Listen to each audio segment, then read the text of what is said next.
Let's dive into our major discussion now, which is going to be the first segment where we are being joined by Dr. Paul Egariva. He's a principal partner, a business consultant all the way from Washington, D.C. Gem Force is where he works, and he's been an amazing analyst joining us for a while now. Thank you so much for coming on the show, Dr. Paul Egariva. Thank you very much, and good morning.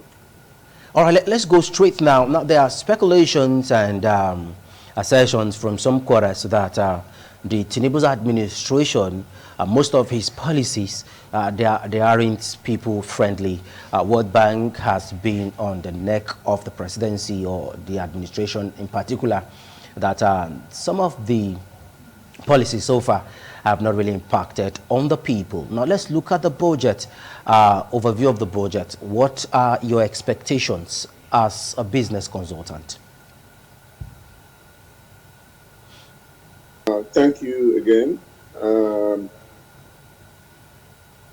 Submission is right on, because reviewing the budget, you will notice that it really did not address what ought to be the priority for the country at this time, with high inflation and stagnated growth in the economy, high unemployment rate, or non-existent infrastructure or dilapidated at best in most areas.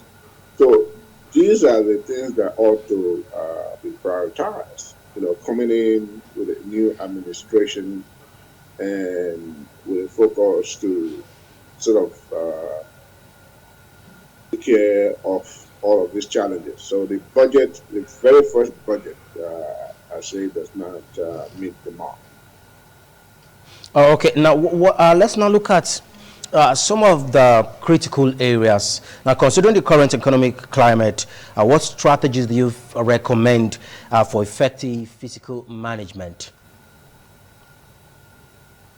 A lot of areas that ought to be, yes, we know there's insecurity, the challenges are still there.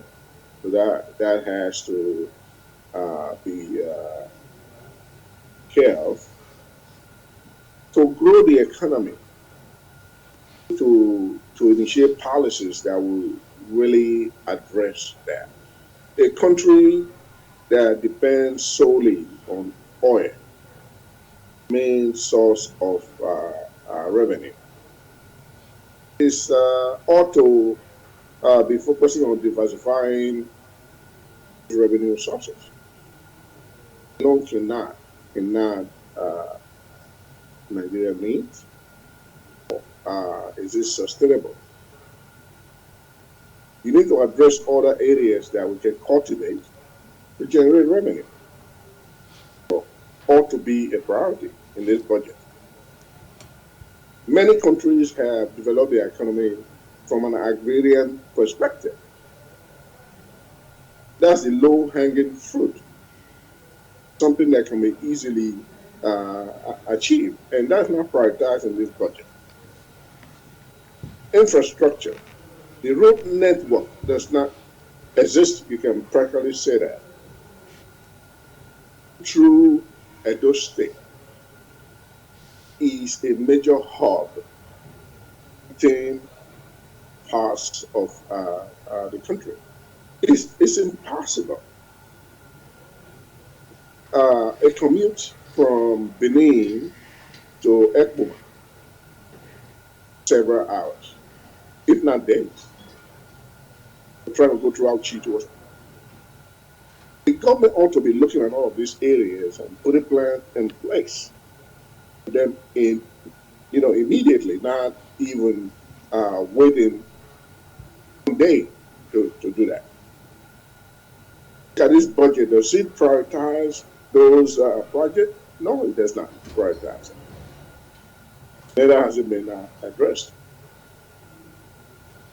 Okay, now talking about priorities and areas, what areas do you think on the budget should have more priority as far as the budget is concerned. Education is there, security is there, and so many other areas. But to you, as an analyst and somebody that is an expert in the field, what areas do you think should have more allocation in the budget? Education for one. Education for one. In a country where the demographics is really weighted on the side of the youth, you would think that the focus would be on education. The age group under 30 is the largest in the population. Develop a viable workforce. There ought to be a sound education system. And to do that, it requires investment. That is like investing in your future, from the grade school through the elementary school, through the secondary school, and the university up to graduate. This ought to be the focus of the new administration, and really allocate money that will help stimulate, stabilize, and sustain education, bringing it to a level where is comparable to what obtains in the developing nations of the world. All right, now quickly, let's now begin to put a wrap to the discussion. Unemployment is something that has been affecting us for a while now, and there have been speculations that about 104 million Nigerians are actually pushed into poverty rates. Can the budget address the issue of unemployment? In any fiscal management process, prioritizing would be a key factor. Yes, you may not have the resources to take care of all the challenges or projects that we think we should be doing, but you should be able to prioritize. Like I was speaking about earlier, education should be prioritized because Nigeria is a growing population. Over 50% of the population is under 30 years old. So what does that tell you? The people that are going to man the workforce, the people that are going to help this country even further, that are going to take over for many years to come, have to be trained to have a serious plan in place to ensure that these people are trained, they are employable, have adequate structure that will support that development. I mean, in serious terms, lip service, shooting from the hips approach. Okay, so education has to be prioritized. Healthcare, infant mortality rate is still higher in Nigeria than compared to other developing countries. So we have the highest infant mortality rate in Nigeria. Now, in the previous, are you there?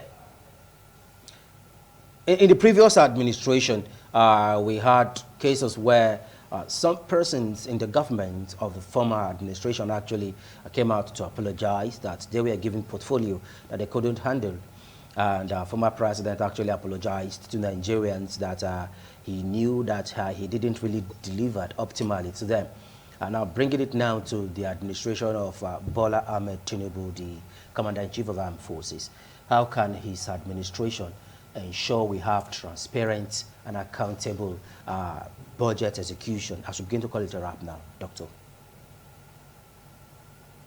Well, again, it should start with a very concerted effort in the part of the president, that if he's really serious in meeting all these challenges, then his efforts, his policies, initiatives ought to reflect that. Now, the era of patronage attain of the past. Practice people, best managers, best innovators, politicians, they are not. Why is it that tend to only look within, elect incompetent people and give them portfolio they have no expertise to manage? So it is like you go into a battle and you pick your brother only where there is a cripple to fight your battle. Would you do that? That is not in any way denigrating, any person with handicap. I'm just trying to illustrate. Mm. You want the best trained warrior, right? One that understands the rudiments of war. You want the person that familiar with operating different weapons, and you probably want the best person to defend you. When we are people or selecting people or appointing people to these different ministries and portfolio, it ought to be the best. It should be meritocracy. You come out of the countries, the best physicians, Nigerian or Nigerians are among the best physicians, best engineers, the best educators, even that chose to go into politics. Nigerians are emerging as politicians, as mayor, as head of the assemblies, having to go through the challenges of money bag politics like it is done in Nigeria. It's just based on competence. If you are a subject matter expert in an area, then you ought to be the one that is able to be assigned to such a portfolio. You don't necessarily have to be a member of a political party. You just have to locate him wherever it is at. Now, do you know what is funny? Mm. Sometimes our leaders leave the country to come abroad to access health care. Who is managing many of those facilities? They are Nigerians. And many of them are in Nigeria also, Nigerian Medical School. Because of lack of opportunities, lack of the structure, lack of support, these people leave the country and come to where there's value for their knowledge, for their expertise. Can you just quickly, in a nutshell, in 1 second, just help us, give us your final take on the discussion? Again, the administration ought to be more serious about moving this country forward. It has to be a serious focus on education, a plan of really developing the educational structure, proper funding, elevating it to where it becomes competitive with other developed nations. Again, because largest members of our population are under 30. So these are the leaders of the future. They ought to be properly prepared to take on that charge. There has to be a serious plan to develop our agricultural sector. Revenue that can be generated from agriculture would surpass the oil that is our main focus. If we really want to have immediate development and stimulation in the economy, we need to focus on the low-hanging fruits. In this case, that will be agriculture. Mechanized agriculture will increase production that can attract foreign exchange through export. Here in the U.S., many of the developing countries, market their agricultural products here.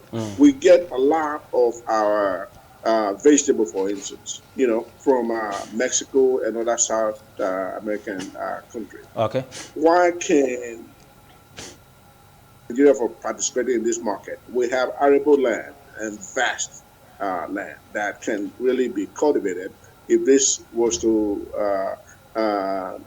get the investment that it needs, so that you shift from the unit focus on oil, develop other sectors. Our road network has to be a priority. Okay. From my office, I live about an hour and a half from my office. And you picture that, an hour and a half away, and you're able to commute freely 24/7. Road network is such that, give you that access. You don't necessarily need to live in the city center.